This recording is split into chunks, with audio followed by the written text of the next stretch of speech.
Hola Sofi, ¿cómo estás? Nos volvemos a encontrar. Campeona, pero esta vez tengo algo para ti, mira. Ahí está. Una estrellita. Princesa, te felicito. Has hecho todas tus tareas en la semana, las has cumplido de manera correcta y a tiempo. Te felicito, princesa. Vamos a seguir así. ¿Y qué te parece si contamos cuántas estrellitas llegamos a fin de mes? ¿Qué te parece? ¿Sí? Muy bien, hija. Hola. ¿Te ha pasado que si eres Miss o eres teacher, no le has dicho a tus alumnos, a ver, cuántas estrellitas, cuántas caritas felices ganas a lo largo de la semana? ¿Mm? O si eres mamá, no les has dicho a tus hijos, y si son adolescentes, bueno, te dejo salir con los amigos siempre y cuando termines la tarea, me ayudas aquí en casa. O de repente nos acordamos de nuestros abuelos, ¿no? Cuando nos decían, ay, en mi época, no, lo que el profesor decía se hacía y punto. El profesor tenía la razón. Ajá, pues te cuento, todo esto parte de lo que sin saberlo, de repente lo aplicamos. Son parte de los modelos y de la teoría, ¿no? Que encierra esta bonita ciencia, ¿no? De esta bonita ciencia de la educación. Entonces, si eres Miss, si eres teacher, el día de hoy me vas a acompañar porque vamos a ver modelos pedagógicos. Te voy a presentar a tres y vas a ver cómo sí lo aplicamos en nuestras actividades. Pues bien, te voy a enseñar el día de hoy un cuadro comparativo donde te voy a presentar los tres modelos pedagógicos que hasta la actualidad todavía podemos encontrar. Vamos a hablar entonces de una pedagogía tradicional, de una pedagogía conductista y de una pedagogía nueva, pero que cada vez se está considerando más, sobre todo en las instituciones, ¿no? Una pedagogía activa. El modelo tradicional nos habla de que el profesor solamente va a ser un transmisionista de conocimientos y de valores. Era una pedagogía que se basaba mucho en la disciplina, ¿no? En una educación radical. La relación que tenía el profesor con el alumno era una relación vertical, como lo que te comentaba al inicio, ¿no? Lo que decían nuestros abuelos, lo que el profesor decía y bajo sus normas y bajo su forma de enseñar, eso era y punto, ¿no?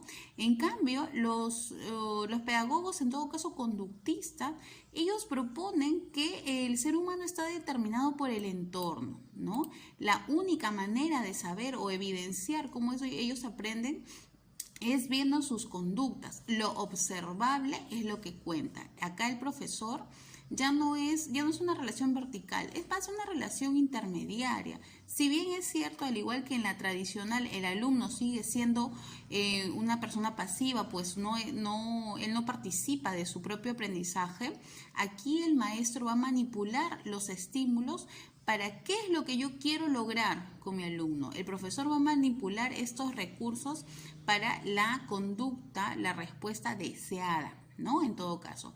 Y la pedagogía activa viene a ser prácticamente lo contrario de la tradicional. Mientras que en la tradicional la relación de profesor-alumno es vertical, en esta pedagogía activa vamos a ver que la relación es más horizontal. Aquí el alumno va a ser partícipe de su propio aprendizaje. Aquí se aprende haciendo. Ya no va a haber un profesor como en la pedagogía conductista que manipule tus recursos. Es el mismo niño o adolescente o estudiante que va a manipular sus recursos para poder aprender. La finalidad, en todo caso, de la pedagogía tradicional era mantener esta figura de autoridad, ¿no? De respeto y de disciplina, de obediencia. El alumno es un ser totalmente pasivo. En los conductistas lo único que se pretendía era medir, sistematizar y manipular. ¿Para qué? Para prever lo que yo espero. Y en la pedagogía activa no solo pretenden prepararlos ahí, en los niños en la escuela, ellos pretenden prepararlos para un medio social, quieren formarlos para la vida, ¿no? Por ejemplo, si ponemos un ejemplo práctico, si yo quiero que mi alumno aprenda A, B, C, D, ¿qué diría un pedagogo tradicional? Bueno, el pedagogo tradicional va a entrar a su salón y le dicen, ¿sabes qué? Así es, A, B, C, D y punto. Y el alumno tiene que aprenderlo de memoria, repitiendo. No puede preguntar, pero ¿por qué A, B, C, D? No puede él opinar, no. Él se basa en lo que el maestro les dice y ya. ¿Qué haría un pedagogo conductista si yo quiero que mi alumno aprenda A, B, C, D? Te dice, mira, tenemos que aprender estas 4 letras. Si tú aprendes en un día la A, te doy 1 estrella. Si aprendes A, B, te doy 2 estrellas. Y si quieres ganarte 4 estrellas o más, tienes que aprender A, B, C, D. Pero para esto hay siempre una repetición, ¿no? Y el alumno va a ganar algo en recompensa de esta respuesta o de este aprendizaje que va a tener. ¿Qué haría un pedagogo activista en todo caso? El pedagogo activista no hace ni lo uno de lo otro. El niño entra al salón, te muestra el abecedario ABCD y te pone bloques, ¿no? Cubitos, tipo juegos. El niño va a ir aproximándose, jugando con estos bloques. Ya, tiene el modelo de cómo es el abecedario ya. Según esto, entonces así pues es A, B, C, D, ¿no? Es el mismo alumno el que participa de este aprendizaje y él es el que interioriza esto que él mismo está viendo. Acá el niño, el alumno tiene la libertad de hablar y de actuar, ¿no? Esto sería a grandes rasgos y bueno, como verás aquí te presento, ¿no?, las características más importantes de estas 3 pedagogías que de alguna manera te los he resumido con este breve ejemplo. Y mira, te comento, hay 3 representantes que son, digamos, las máximas en estos modelos. Tenemos a Johann Amos Comenius, de la pedagogía tradicional, considerado padre de la pedagogía. Él fue todo un revolucionario en su época. En su época solamente tenían acceso a la educación las personas con posibilidades económicas. Comenius en su época dice que la educación debe estar permitida para todos, tanto para niños como niñas jóvenes, adultos y demás.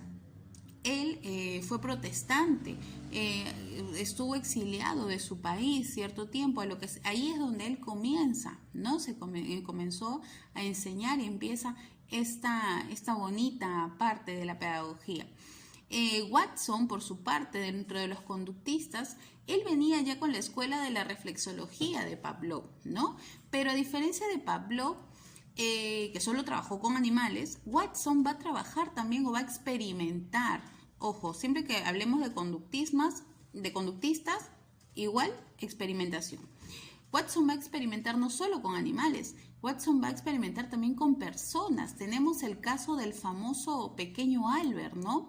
Un niño de meses de nacido al que se le condiciona para tenerle miedo, ¿no?, a una rata, ¿no? Y posteriormente este condicionamiento fue extendiéndolo a todo lo que tenía esta textura, ¿no? A peluches, de repente cojines, todo lo que tenga la textura de una rata aprendió a tenerle miedo. Y es que Watson decía que los sentimientos intervenían al momento de las respuestas que dábamos, ¿no? Manipulábamos los estímulos, pero decía que el amor, la rabia, el miedo intervenía mucho en la construcción de hábitos, por ejemplo. Y John Dewey es un pedagogo activista que él considera que la escuela tiene que ser un laboratorio. La escuela es un laboratorio social. El niño cuando entre a su salón de clase prácticamente tiene que sentirse como el científico entrando al laboratorio. El niño va a descubrir, va a jugar, va a manipular sus recursos para que él mismo pueda aprender y adaptar todo esto que le rodea. Así conoce la realidad, ¿no? A través de la interacción con los recursos que se les está presentando. Y así llegamos a esta revisión muy rápida de estos 3 modelos que he querido presentarte el día de hoy. Si eres Miss, si eres teacher, te has sentido identificados, que sí, definitivamente aplicamos esto a diario. Y si eres papi o eres mami, vas a ver que de alguna manera también te has sentido identificado en algún momento, ya sea tú como estudiante, ahora con los hijos. Bueno, hasta la próxima.